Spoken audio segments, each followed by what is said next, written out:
Hey guys, welcome back to the channel. My name's Rory and today I want to talk to you about a couple of the common scams that you might experience if you're traveling to Bali in 2022. So for those of you who've been around the channel for a while, you know that Casey and I, one of our biggest passions in life is travel. We've traveled all over Southeast Asia, so we'd consider ourselves to be like really worldly travelers. We consider that we're pretty careful and that we're able to spot a good scam coming from a mile away. But in our trip to Bali this year, we got done good. We were scammed out of quite a few $100s, and I'll tell the story of how that happened in a bit, but I've compiled a bit of a list of the scams you need to watch out for in Bali, and these scams are actually fairly common throughout all of Southeast Asia. So yeah, definitely stick around, keep an eye on these, and keep them in the back of your mind whenever you're traveling through Asia and through Bali. Yeah, before I get into it though, I do want to say that in general, Southeast Asia and Bali are very safe places to travel. No matter where you go in the world, you're going to find somebody that is willing to try to steal your money from you. Asia's no different, but 99.9% of the people that you come across, especially in Bali, are going to be absolutely beautiful, lovely people. So if you get done by a scam, don't take it out on the whole country. That's pretty much, if you get done by a scam, it's your fault for not being careful enough. But yeah, I just want to reiterate that we love Bali, we love the people, we love pretty much the people in all the countries that we've been to. Bali's no exception, so yeah, it's not a go at Bali, it's just a bit of information of what you need to look out for while you're traveling in order to protect yourself. So yeah, I'll go through our story right at the end and I'll leave that one till last. So yeah, let's jump into the first one, which is ATM scams. So in Bali, apparently a fairly common scam is that they'll put like a faceplate on the front of an ATM so that when you pop your card in and when you put your details in, it actually records all that information. Then they'll be able to use that to access your bank account later on. The easiest way to avoid this is by checking the front of the ATM when you actually go to make a transaction and make sure that everything looks legit. Or even if you wanted to go one step further than that, it would be to actually go inside of a bank. A lot of the banks actually have ATMs just inside the door, and they're much harder for the scammers to actually put the faceplates on because they're obviously being looked at all the time. So yeah, that's the first one to consider when you're considering scams in Bali. The next one on the list is motorbike hire scams. Now, there's a couple of different scams that I've heard of, and they're not unique to Bali. They do happen all throughout Southeast Asia. The first one is that you'll hire a bike. You'll take it away at your hotel overnight. The hire company will actually steal the bike from the hotel because they've got a second set of keys, and then you just think your bike's been stolen. You go back to the bike hire person and they make you pay for the full cost of the bike. The second one is that when you return the bike, they'll try to charge you for damages on the bike that are already there. Now, the easiest way to get around both these scams is to use a reputable hire company. Either use the one that your hotel recommends or jump on Google and have a look around and find a hire company that comes highly recommended from other travelers. If people are pulling these scams, then it's going to be fairly obvious online. If the business doesn't have any online presence, then proceed with caution. There's definitely smaller operations that we've hired from that have been more than trustworthy, but yeah, use your judgment. If you're getting weird vibes, and just walk away. There's hire companies everywhere. You can easily hire a bike from many different places throughout Asia. So yeah, if you're ever unsure, just walk away. So the next one is police scams. So if you've got a bike and you're riding around, you may find yourself pulled over by the local police, and they will accuse you of violating some sort of traffic law, and they'll want to have a fine to let you be on your way.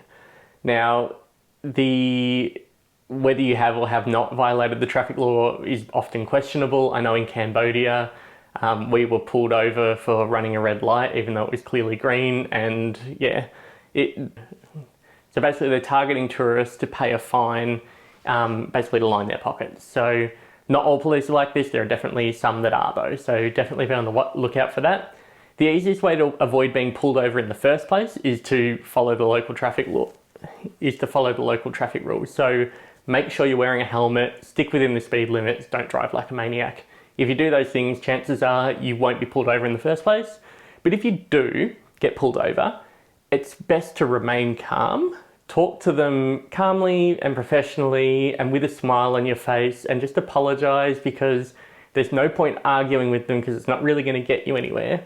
but it's worthwhile keeping maybe like $4 or $5 in a separate wallet from your main wallet, and then just show them that and say, I'm sorry, this is all I have.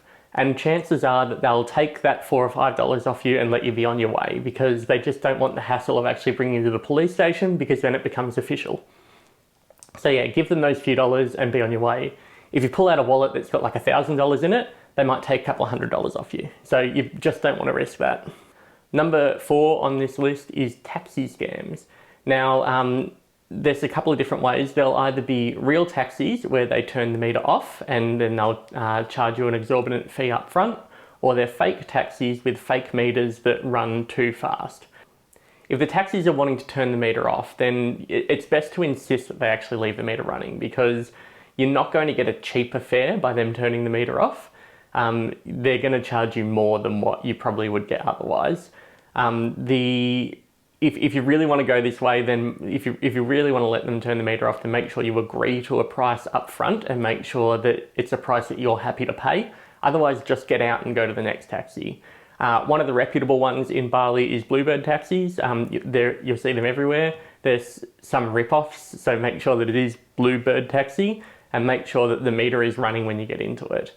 Keep an eye on that meter too, because some of them do have meters that are a bit dodgy where they'll actually trip over really, really quickly, and it can add up quite quickly. They've obviously tampered with the meter somehow. I have no idea how, but yeah, definitely a possibility. We actually got done by this in Vietnam when we lived over there, and it wasn't by much. We ended up paying like $10 for a 5-minute ride, which is complete rip-off, but it was only a few dollars. So, I mean, what can you do? The safest way for us is that we now use Gojek or Grab when we're in Southeast Asia. You know the set price up front. It's generally cheaper than the taxis. The local taxi companies don't like it. They put up signs everywhere claiming that it's illegal, but it really isn't. They're just upset because another company has come in and they're charging less than what they were. And if they want to be competitive, then that's a choice that they have to make. And finally, the last one on the list is money exchange scams. And this is where we got done big time. So if you're coming to another country, often you'll be bringing your own currency with you, and you'll change it in the country that you're traveling to, because you do get the best exchange rate if you do that. And we've always done this. Even when we traveled long term, we took some cash with us and changed it as we went. Now, in Bali, there are money exchange places pretty much everywhere along the main street. You'll see that they have big signs up saying no commission, and they'll show you the exchange rate.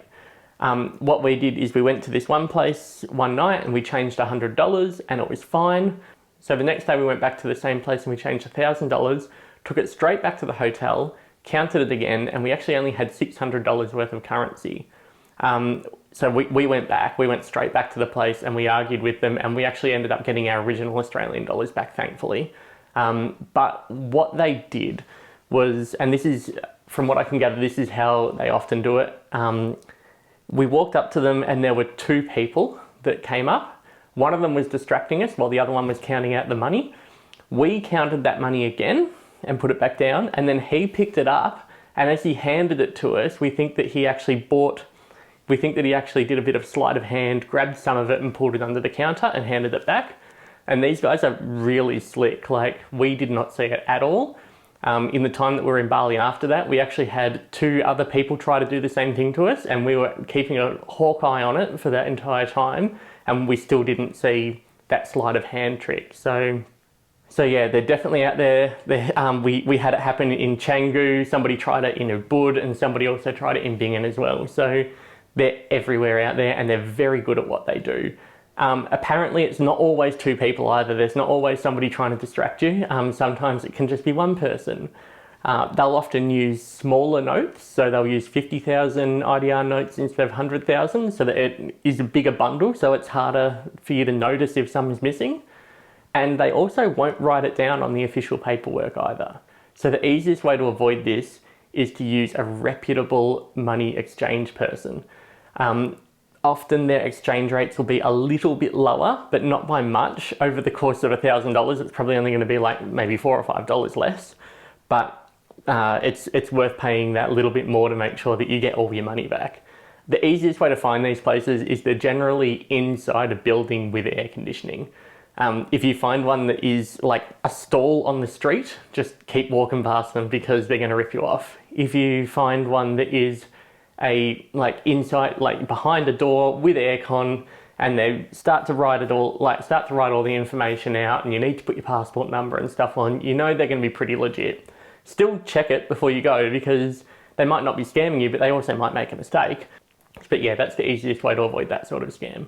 So there you are, guys. They're I guess the top 5 scams that I know of through Bali, and how you can kind of avoid falling victim to them. Let me know if there are any others that I've missed down below. I'd love to be able to help the community out who are traveling, and yeah, other people who are watching the video might be able to get some information from those comments below. But yeah, hope you guys found it useful, and I'll catch you in the next video. Bye.